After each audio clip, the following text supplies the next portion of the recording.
Hello बच्चों, आप सभी लोगों का हमारे YouTube चैनल पीसीएम मास्टर जी में स्वागत है।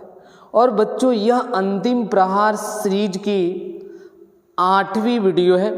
और इस वीडियो में बच्चों हम लोग देखेंगे जो भौतिक विज्ञान का हमारा चौथा चैप्टर है, गतिमान आवेश तथा चुंबकत्व। इस चैप्टर से मोस्ट इम्पोर्टेंट जो डेरिवेशन है हम लोग देखेंगे कि यदि मेरे पास एक वृत्ताकार धारावाही कुंडली है तो उसके अक्ष पे चुंबकीय क्षेत्र की वैल्यू कितनी होगी, उसके केंद्र पे कितनी चुंबकीय क्षेत्र की वैल्यू होगी, वह व्यंजक हम लोग फाइंड आउट करेंगे। ठीक है बच्चों, तो हम लोग वीडियो स्टार्ट करते हैं। तो मान लीजिए कि मेरे पास एक वृत्ताकार कुंडली है, जैसा कि बोर्ड पे आप देख सकते हैं। ठीक है बच्चों, और इस वृत्ताकार कुंडली का जो बच्चों सेंटर है वह हम मान लेते हैं क्या है, O है। और इसका जो रेडियस है वो क्या मान लेते हैं, R है। ठीक है, और इसमें जो करंट बह रहा है बच्चों वह I बह रहा है। ठीक है, I करंट बह रहा है। जब करंट बहेगा तो इस लूप के अगल बगल चुंबकीय क्षेत्र क्रिएट होगा, जाहिर सी बात, बायो सेवार्ट के नियम से। तो हम बात करते हैं पहले इसके अक्ष पे, यानी इसके केंद्र से जाने वाली जो लाइन है उसके सीध में पहले हम लोग ज्ञात करते हैं। तो हम मान लेते हैं कि इस लूप के केंद्र से स्मॉल x दूरी पर बच्चों क्या है, कोई पॉइंट P है। यानी हमने क्या मान लिया, कोई पॉइंट क्या है, कैपिटल P है। तो सबसे पहले कैपिटल P से सबसे पहले हम लोग क्या करेंगे, कैपिटल P पे चुंबकीय क्षेत्र फाइंड आउट करेंगे। तो इसके लिए बच्चों हम लोग नॉर्मली बायो सेवार्ट का नियम यूज करेंगे। और मैं इस पूरे वायर के वजह से एक बार में पॉइंट P पे चुंबकीय क्षेत्र फाइंड आउट नहीं कर सकता हूं।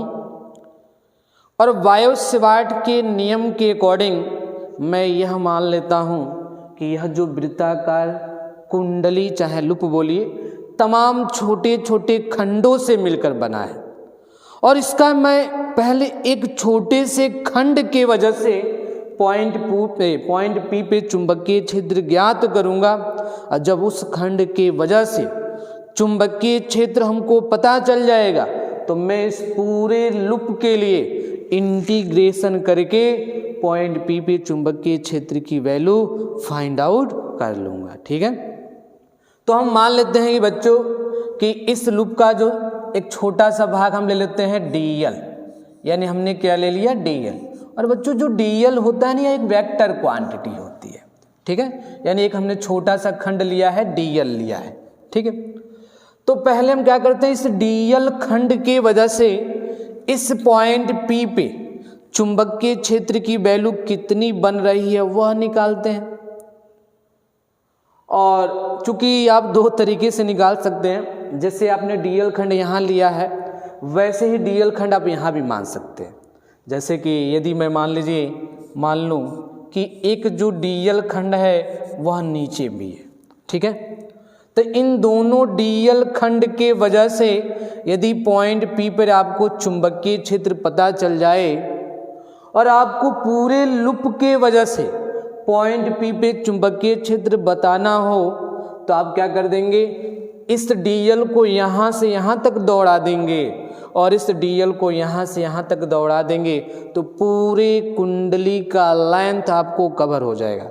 और वह लेंथ उसकी परिधि के बराबर 2πr के बराबर हो जाएगा। तो इसके लिए बच्चों जब हम इंटीग्रेशन करेंगे, यदि मैं एक खंड के वजह से चुंबकीय क्षेत्र निकालूंगा तो पूरे इस कुंडली के कारण हमको इंटीग्रेशन करना पड़ेगा। और यदि इसके वजह से यहाँ तक और इसके वजह से यहाँ तक इंटीग्रेशन करते हैं तो आधे दूरी यह कवर हो जाएगी यार, आधी दूरी यह कवर हो जाएगी। और दोनों को जोड़ देंगे तो भी हमको पॉइंट P पे चुंबकीय क्षेत्र का मान पता चल जाएगा। लेकिन इसके लिए बस आपको आधा इंटीग्रेशन इसका करना पड़ेगा और आधा इंटीग्रेशन इसका करना पड़ेगा। ठीक है, जो आपको इजी मेथड लगे आप उससे कर सकते हैं। तो नॉर्मली जो हमारे लिए इजी है हम उसी के हिसाब से काम करेंगे। तो पहले क्या करते हैं बच्चों, जो dl है इस dl के वजह से इस पॉइंट P पे जो चुंबकीय क्षेत्र का डायरेक्शन है वह किधर होगा, थोड़ा उस रिजल्ट पे चर्चा करते हैं, ठीक है, उसके डायरेक्शन पे, ठीक है। तो मान लीजिए कि मेरे पास यह एक करंट कैरिंग वायर है, मतलब मेरे पास एक तार है जिसमें धारा बह रही है, और किसी पॉइंट पे हमको चुंबकीय क्षेत्र का बताना है डायरेक्शन, तो कैसे निकालते हैं, इसके लिए आपने पढ़ा होगा दाएं हाथ के हथेली का नियम, चाहे दाएं हाथ के अंगूठे का नियम। मैं दाएं हाथ के अंगूठे के नियम से आपको बताता हूँ। आप क्या करेंगे, जो आपका ये अंगूठा है धारा के डायरेक्शन में कर देंगे, जिस पॉइंट पे चुंबकीय क्षेत्र बताना है उस पॉइंट पे अपने फिंगर को मोड़ेंगे। आप मोड़ेंगे तो आपकी जो फिंगर है वह मुड़ती हुई बोर्ड के भीतर जा रही है, इस वजह से इस पॉइंट पे चुंबकीय क्षेत्र का जो डायरेक्शन होगा बच्चों इस बोर्ड के भीतर यानी अंदर की तरफ होगा, जिसको क्रॉस से दिखाया जाता है।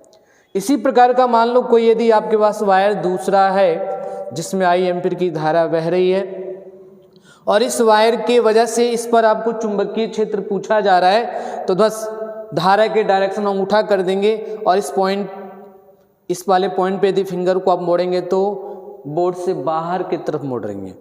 तो यहाँ पे इस वायर के वजह से बच्चों चुंबकीय क्षेत्र का जो डायरेक्शन होगा बाहर की तरफ होगा, जिसको डॉट से दिखाया जाता है, और इसके वजह से अंदर की तरफ। सेम वही रूल हम यहाँ भी अप्लाई करेंगे। यह हमने डीएल खंड ले लिया है, और डीएल चूंकि वेक्टर है और उसका डायरेक्शन हम धारा के डायरेक्शन में मानते हैं, और एक्चुअल में जो बोर्ड पे हमने ये लूप बनाया है, ये लूप भले एक प्लेन में आपको दिखाई दे रहा है, लेकिन एक्चुअल में ये लूप कुछ ऐसे, आप कल्पना करिए कि यह लूप ऐसे है और धारा इसमें कैसी बह रही है, एंटी क्लॉकवाइज, घड़ी के विपरीत दिशा में। हमने यहाँ पे डीएल खंड काट लिया, ठीक है, और डीएल का डायरेक्शन धारा के डायरेक्शन में होगा, तो हमने ये जो हमारा अंगूठा है धारा के डायरेक्शन में बच्चों क्या कर दिए हैं, कर दिए। और पॉइंट P जो है उस लूप के सेंटर के सीध में है, तो ये हमारा जो फिंगर है पॉइंट P को इंडिकेट कर रहा है, और उस पॉइंट पे यदि हम फिंगर को मोड़ेंगे तो चुंबकीय क्षेत्र का डायरेक्शन बच्चों ध्यान से देखिए अंदर की तरफ जा रही है। यानी इस पॉइंट पे से डीएल खंड के वजह से बच्चों जो चुंबकीय क्षेत्र की वैल्यू आपको मिलेगी, यानी डायरेक्शन की बात कर रहे हैं, ठीक है। हाँ, यहाँ पे जो आपको चुंबकीय क्षेत्र की डायरेक्शन हमको मिलेगी वह कुछ इस प्रकार मिलेगी, मैं इसको डीबी बोल देता हूँ, ठीक है। अंदर के साइड मिलेगा, थोड़ा देखिए इसको अंदर की साइड अब दिखाइए बेहतर होगा। एक मिनट, ठीक है। इस पॉइंट P पे जो चुंबकीय क्षेत्र का डायरेक्शन होगा वह कुछ बच्चों, चलिए इसी डायरेक्शन मान लेते हैं, डीबी होगा, ठीक है। और सेम इस डीएल खंड की वजह से आप इस पॉइंट पे चुंबकीय क्षेत्र निकालें तो उसका भी डायरेक्शन बच्चों कुछ ऐसे ही होगा। मान लीजिए सभी पॉइंट यहीं पे मिल रही हैं, तो ये भी क्या हमारा डीबी होगा, ठीक है। और यहाँ पे जो ये एंगल बन रहा है इसके बीच हम थीटा माने हुए, और यहाँ से यहाँ तक की जो दूरी है बच्चों हम क्या माने हैं, आर माने। जो दूरी आर वहाँ है वही दूरी ये भी आर हमारी बनेगी, ठीक है। अच्छा, अब हम क्या करते हैं, यह जो डीएल खंड है इसके वजह से इस पॉइंट P पर हम लोग बच्चों क्या करेंगे, चुंबकीय क्षेत्र की वैल्यू फाइंड आउट करेंगे, ठीक है। तो हमारा काम यही है, इस डीएल खंड की वजह से पॉइंट P पे चुंबकीय क्षेत्र की वैल्यू कैलकुलेट करना, ठीक है। जब उस डीएल खंड की वजह से पता चल जाएगा, पूरे खंड की वजह से निकालना है तो हम समाकलन करेंगे, ठीक है। तो देखिए सूक्ष्म अवयव डीएल के कारण बिंदु कैपिटल P पर चुंबकीय क्षेत्र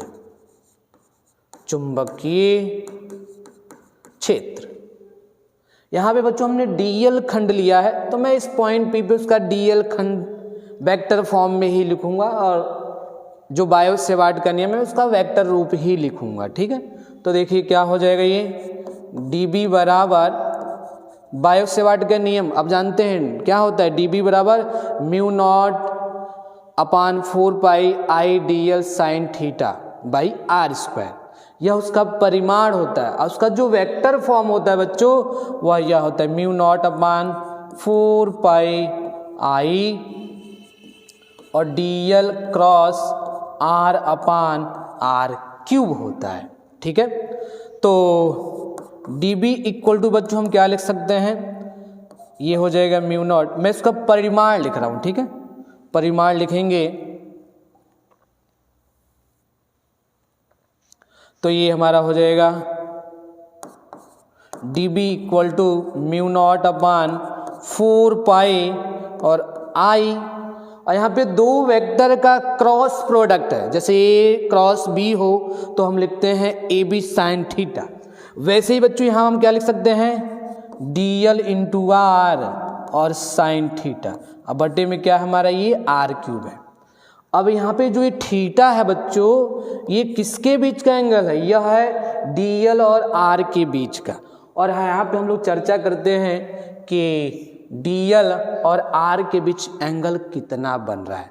तो जैसा कि हमने बताया कि यह लूप कुछ ऐसे है और DL का डायरेक्शन धारा का डायरेक्शन होता है, तो हमने DL के डायरेक्शन में यह अंगूठा कर दिया और R का डायरेक्शन यह होगा। देखिए R का डायरेक्शन यह है ना, ध्यान से देखिए, यह हमने DL के डायरेक्शन कर दिया और R का डायरेक्शन यह है, तो इसके बीच जो एंगल बन रहा है बच्चों 90 का बन रहा है, यानी R और DL के बीच जो एंगल है वह 90 डिग्री है, यानी यहाँ पे जो एंगल बन रहा है वो कितना बनना है 90 बन रहा है। तो बच्चों हम लोग थीटा की जो वैल्यू है 90 भर सकते हैं, तो हमको जो dB का इस छोटे से खंड के वजह से यहाँ पे जो चुंबकीय क्षेत्र का परिमाण मिलेगा बच्चों वह मिलेगा mu naught by 4 pi I D L और साइन 90 का मान 1 होता है, और यहाँ पे हमको मिलेगा एक R है, एक R से R कट जाएगा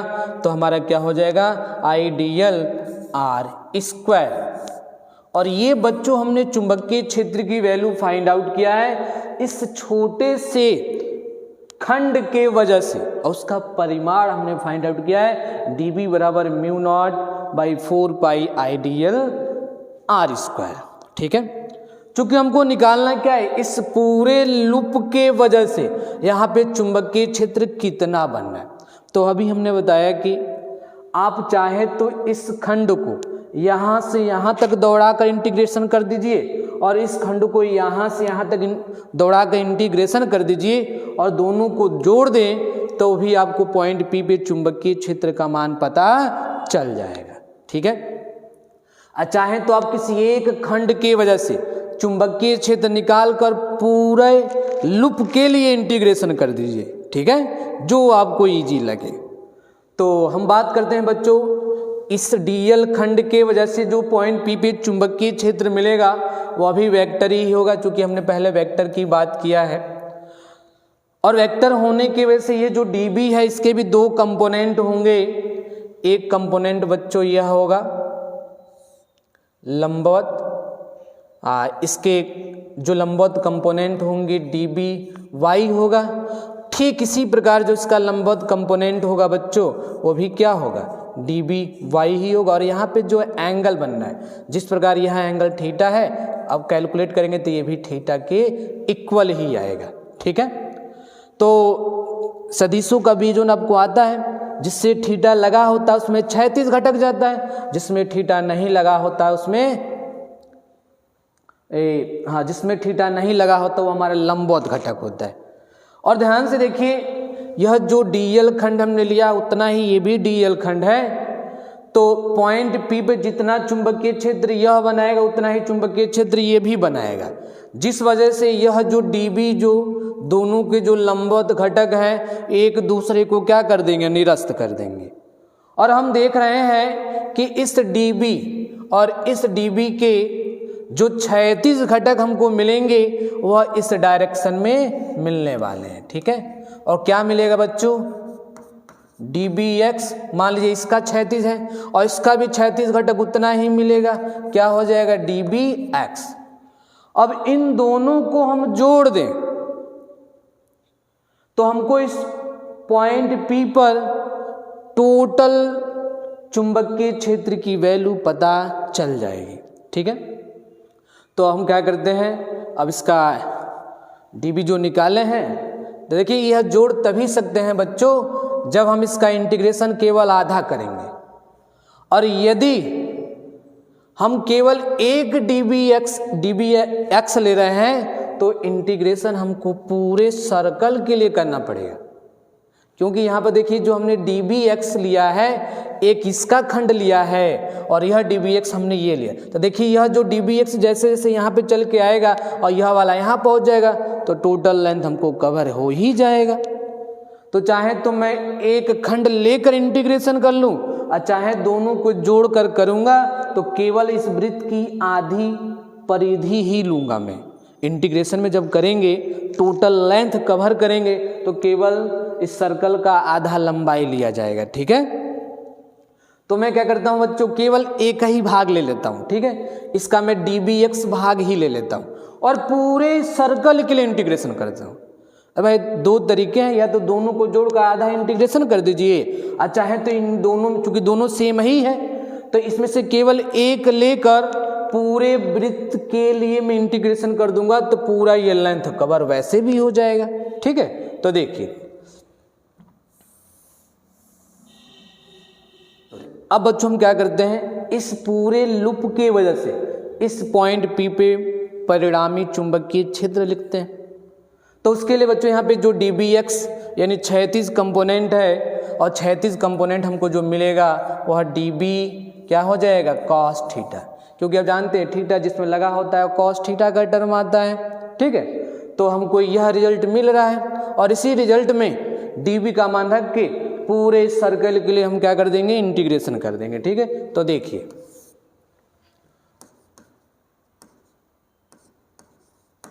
संपूर्ण चालक के कारण बिंदु कैपिटल P पर चुंबकीय क्षेत्र। ठीक है, तो ये जो dB आप निकाले हैं इसका इंटीग्रेशन करना पड़ेगा हमको, यानी क्या हो जाएगा बच्चों, जब इसका आप इंटीग्रेशन करेंगे तो एक्चुअल में हमको ये B मिलेगा। और पूरे इस लूप के लिए कर रहा हूँ तो यहाँ पे मैं सर्कल बना दूँ जिससे पता चले कि इस पूरे क्लोज लूप के लिए किया जा रहा है, और जो क्या हो जाएगा हमारा ये dB cos थीटा होगा। cos थीटा की वैल्यू इस फिगर से फाइंड आउट की जा सकती है। देखिए क्या हो जाएगा, चलिए मैं यही फाइंड आउट कर लेता हूँ। ठीक है, क्या वहाँ किया जाए, cos थीटा का मान। ठीक है, यानी cos थीटा बराबर, देखिए क्या हो जाएगा, थीटा, ये थीटा के सामने भुजा लंब हो गई, ये आधार हो गई, ये कड़ हो गया, और cos थीटा बराबर बच्चों होता है आधार बटी कड़, यानी आधार हमारा कैपिटल R और कड़ हमारा क्या है, स्मॉल r। अब हम क्या करेंगे, समीकरण नंबर हाँ ठीक है, एक से dB का मान और cos थीटा का मान उस इक्वेशन में, उस इंटीग्रेशन में भरेंगे। ठीक है, यानी क्या हो जाएगा, capital B equal to integration dB का मान क्या है बच्चों, म्यू नॉट आई dl बटे में 4 pi r square, cos theta का मान है capital R by small r। ठीक है, अब इसमें जो अचर पद है उसको हम इंटीग्रेशन से बाहर निकाल देंगे। तो देखिए, अच्छा कुछ टर्म कट तो नहीं रहा है, नहीं कुछ कट नहीं रहा है, तो B बराबर म्यू नॉट फिक्स है बाहर, बहने वाले करंट भी बदल रही है वो भी बाहर, यानी I भी बाहर चले गए, रेडियस इसका फिक्स है वो भी बाहर। ठीक है बच्चों, और यहाँ पे 4 पाई भी बाहर चला जाएगा, ये R मिल के क्या हो जाएगा, R क्यूब हो जाएगा, और इंटीग्रल हमको क्या मिलेगा, केवल dl मिलेगा।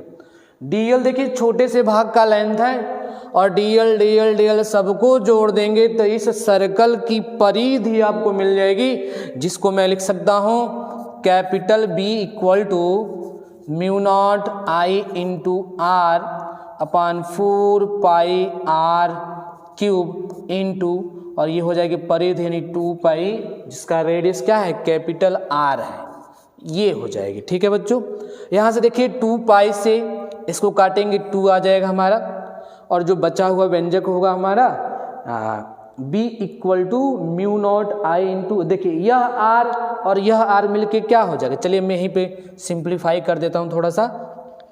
क्या हो जाएगा ये म्यू नॉट आई और कैपिटल आर मिलके क्या हो जाएगा आर स्क्वायर हो जाएगा, और डिवाइड में हमारा हो जाएगा 2r क्यूब हो जाएगा। ठीक है, यानी mu naught I into capital R square upon 2r cube. ठीक है, तो ये हमने पॉइंट P पे इस पूरे लूप के वजह से चुंबकीय क्षेत्र का व्यंजक फाइंड आउट किया है, और मैं इस व्यंजक को अब लिखना चाहता हूँ इस x दूरी के पदों में, तो मैं उसको अगले स्लाइड में बताना चाहता हूँ। देखें, इसको हम नोट कर लेंगे।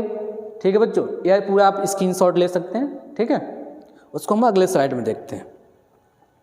तो देखिए क्या हो जाएगा, हमको व्यंजक मिला है b equal to mu naught I into capital R square upon क्या था बच्चों नीचे वहाँ पे 2r क्यूब था।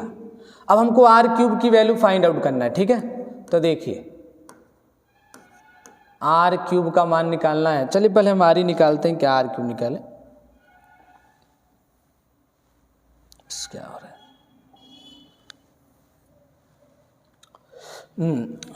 स्मॉल आर का मान निकालते हैं। ये फिगर से आप निकाल पाएंगे, देखिए फिगर में।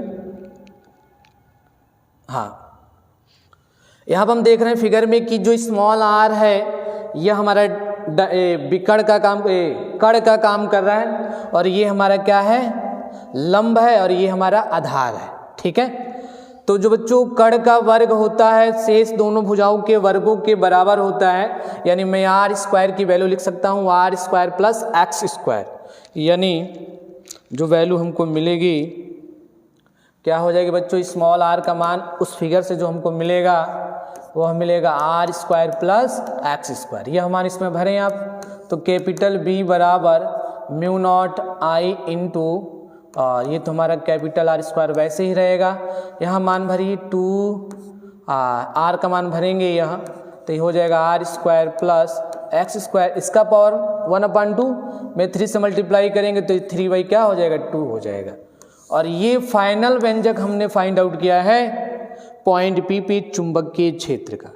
अब मान लीजिए कि जो आपकी बच्चों कुंडली है वह n फेरों वाली है, चूंकि हमने एक फेरा लिया तो भी व्यंजक फाइंड आउट किया। अब मान लीजिए यदि कुंडली n फेरों वाली हो तो जितना फेरा उसी से मल्टीप्लाई। ठीक है, तो देखिए ये कुछ केस करके हम लोग समझ लेते हैं। यदि कुंडली कैपिटल N फेरों वाले हो, तो जब n फेरों वाली होगी बच्चों तो क्या हो जाएगा, बस n से मल्टीप्लाई कर दीजिए, यानी n mu naught I into R square upon क्या हो जाएगा 2 टाइम ये हो जाएगा R square plus X square के पावर 3/2, ये मिल जाएगा हमको।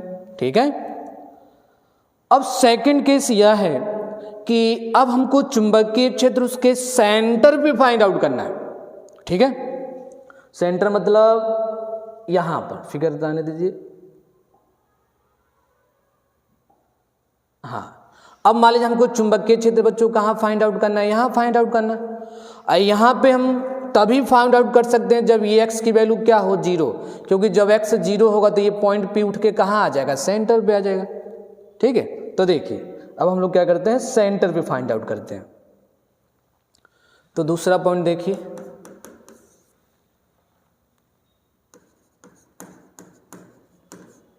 कुंडली के केंद्र पर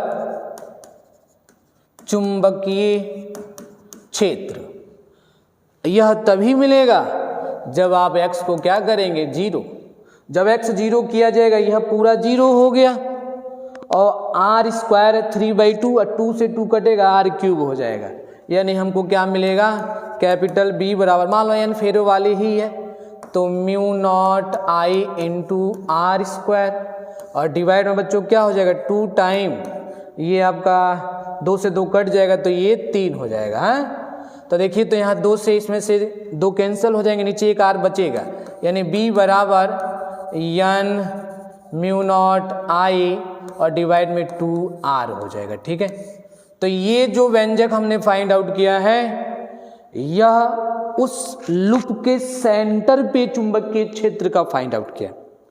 इसमें कुछ और केस भी हैं बच्चों, जैसे मान लीजिए मैं तीसरे केस की बात करता हूं। यदि कुंडली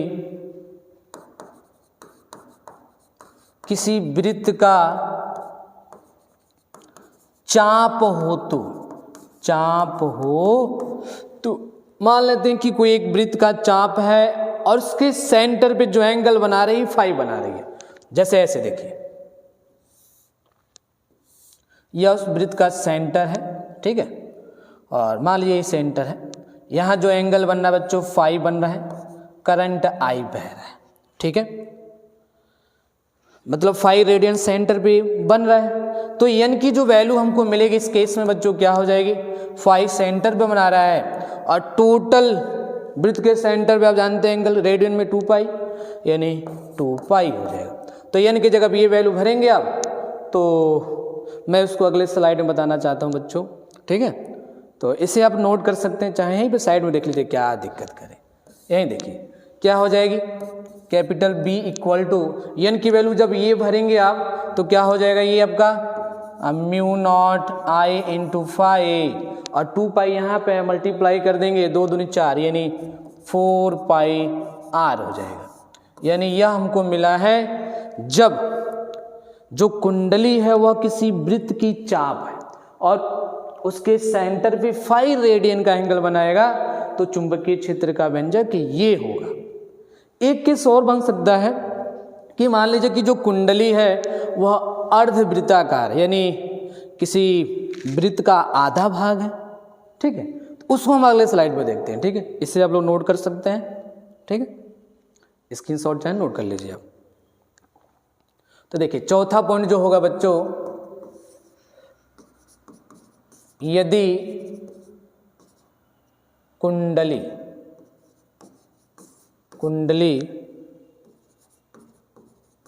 अर्धवृत्ताकार हो तो, यानी कुंडली अब क्या अर्धवृत्ताकार यानी कुछ ऐसे है। अब ये सेंटर पे जो एंगल बनाएगी बच्चों कितना रेडियन, पाई रेडियन बनाएगी, ठीक है, करंट आई बह रहा है। तो इस केस में एन की जो वैल्यू होगी बच्चों पाई अपान टोटल जो एंगल बनेगा 2 पाई यानी 2 पाई हो जाएगा। पाई से पाई काट देंगे तो वैल्यू क्या हो जाएगी 1/2 हो जाएगी, यानी एन का मान क्या हो गया 1/2। और जब यह वैल्यू भरेंगे आप, हाँ कहाँ गई एन की वैल्यू क्या भरेंगे आप 1/2 भरेंगे तो mu naught I upon 4r हो जाएगा, ठीक है बच्चों। क्या हो जाएगा हमारा ये mu naught I upon 4r।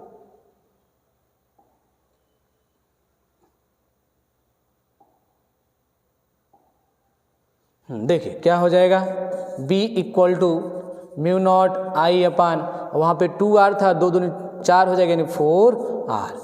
तो ये हमको चुंबकीय क्षेत्र का व्यंजक अर्धवृत्ताकार लूप के कारण उसके सेंटर पे मिल जाएगा, ठीक है।